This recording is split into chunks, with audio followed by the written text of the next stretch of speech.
اللہ اللہ اللہ اللہ نحمده ونصلي على رسوله الكريم اما بعد فاعوذ بالله من الشيطان الرجيم بسم الله الرحمن الرحيم فلما نسوا ما ذكروا به فتحنا عليهم ابواب كل شيء حتى اذا فرحوا بما اوتوا اخذناهم بغتة فاذا هم مبلسون صدق الله العظيم۔ یہ آیت کریمہ کے اندر اللہ رب العزت نے انسان جب گناہ کرتا ہے اور اس پر فراوانی ہوتی ہے مال کی، اولاد کی، ہر چیز کی، اس کو ذکر کیا کہ بعض لوگ یہ سمجھتے ہیں کہ دیکھو جی فلاں آدمی اتنا گناہگار ہے، بدکار ہے، عیاش ہے، ظالم ہے، جابر ہے، لیکن اس کے پاس مال کی کسی چیز کی کمی بھی نہیں ہے، تو وہ تو اللہ کا نافرمان ہو کر اتنا عیش و عشرت میں ہے، اور ہم نماز پڑھتے ہیں، ذکر کرتے ہیں، اللہ کی اطاعت کرتے ہیں، لیکن آزمائشوں کے اندر مبتلا ہیں، تو ہمارا قصور کیا ہے؟ وہ تو بیکار آدمی، بے دین آدمی، عیاش آدمی، عیش و عشرت میں۔ اللہ اس آیت کریمہ کے اندر اپنی ایک تدبیر خفیہ کا ذکر کرتے ہیں۔ یاد رکھیں اللہ تبارک و تعالیٰ کی پچھلی آیت میں گزرا کہ گناہوں پہ بعض اوقات انسان کو پکڑتے ہیں، بعض اوقات وہ آزمائش ہوتی ہے۔ اب آدمی اگر بیماری کے بعد، تکلیف کے بعد اللہ سے رجوع کرتا ہے تو وہ آزمائش کے اندر ہے، گناہوں کا کفارہ کا سبب بنے گا۔ اگر وہ اللہ سے رجوع نہیں کرتا بلکہ اور ظالم بنتا ہے، اور جابر بنتا ہے، اور اللہ کے سامنے سرکش بنتا ہے، تو یہ اللہ کی طرف سے وبال ہے اس پر، بیماری بھی، پریشانی کا۔ یہاں اللہ نے اس آیت کے اندر خفیہ تدبیر اپنی بیان کیا۔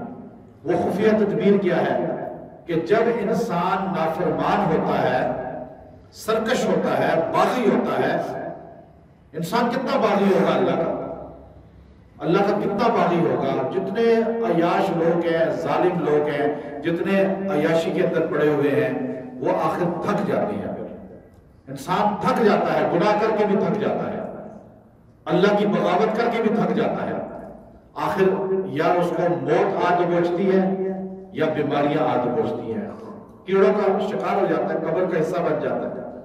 لیکن اللہ فرماتے ہیں میں اس انسان کو جب کسی کو بغیر توبہ کے اٹھانا چاہتا ہوں تو اس کے ساتھ خفیہ تدبیر یہ ہوتی ہے کہ وہ گناہ کرتا ہے، اللہ اس سے نعمت نہیں چھینتے، اور دیتے ہیں اسے، اور دیتے ہیں۔ یہ خفیہ تدبیر ہے۔ حضور اکرم صلی اللہ علیہ وسلم نے فرمایا جس آدمی کو تم دیکھو اللہ کا نافرمان ہے اور کثرت ہے مال کی، عیاشیوں کی، اولاد کی، ہے باغی اللہ کا نافرمان، یقین کر لو کہ بغیر توبہ کے دنیا سے جائے گا۔ کس کے جائے گا؟ بغیر توبہ کے، توبہ کی توفیق نہیں ملے گی اسے۔ اب اللہ ہم سے چھینتا ہے جب ہم گناہ کرتے ہیں، بہت سی نعمتیں۔ ایک اللہ والے تھے بہت بڑے، پہاڑ پہ تھے، درخت تھا ایک لگا ہوا، اللہ نے انار کا درخت لگا دیا، عبادت میں رہتے تھے ہر وقت۔ درخت جو ہے نا اس میں انار ہر وقت رہتا تھا، انار کھاتے تھے، چشمہ اللہ نے جاری کر دیا، پانی پیتے تھے، محو عبادت، رات دن عبادت عبادت عبادت۔ ایک دن ان سے غلطی ہو گئی، خطا ہو گئی۔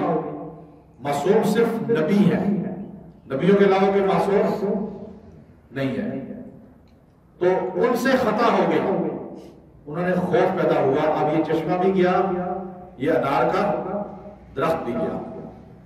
رات ڈرتے ڈرتے گزاری، صبح اٹھے دیکھا چشمہ بھی موجود ہے، انار کا درخت بھی موجود ہے۔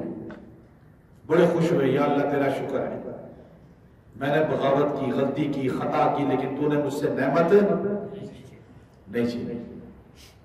اللہ تبارک و تعالیٰ نے ان کے قلب پہ نزول کیا، میرے بندے تو انار کے درخت کو اور پانی کے چشمے کو دیکھ رہا ہے، میں نے تجھ سے اتنی بڑی نعمت چھین لی ہے جس کا تجھے پتہ ہی نہیں، نافرمانی کی وجہ سے، ایک غلطی کی وجہ سے، اللہ کے ولی ہیں، ایک خطا کی وجہ سے۔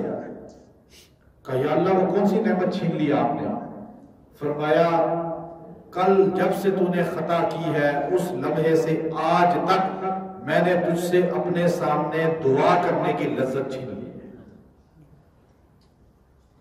اب تیرا دل میرے سامنے روتا ہی نہیں، بے قرار ہی نہیں ہوتا، تجھے لذت ہی نہیں آتی دعا کرنے میں.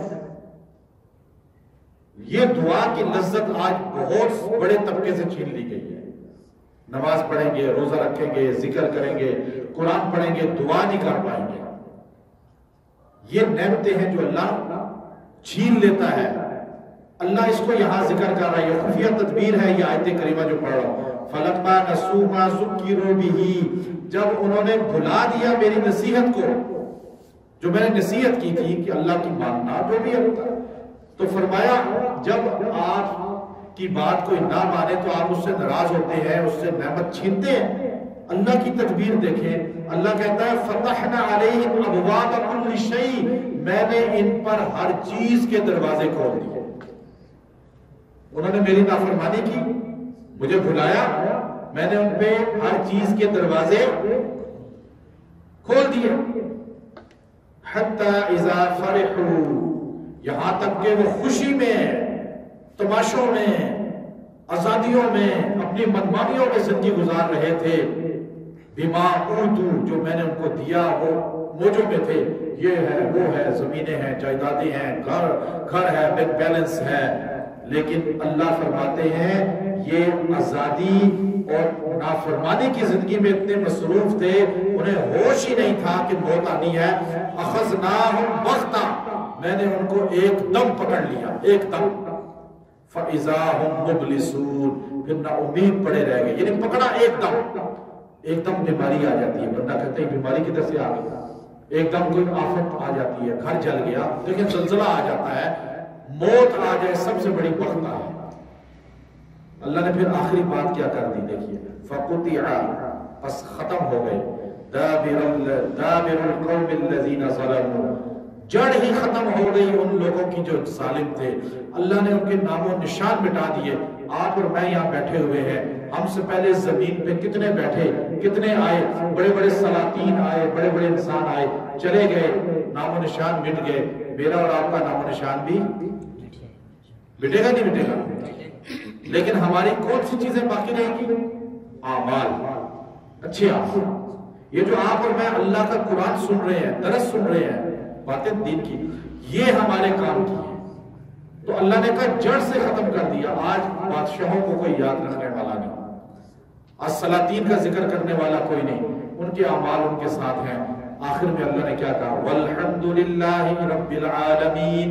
یاد رکھو تعریف صرف اس ذات کی ہے، باقی رہنے والا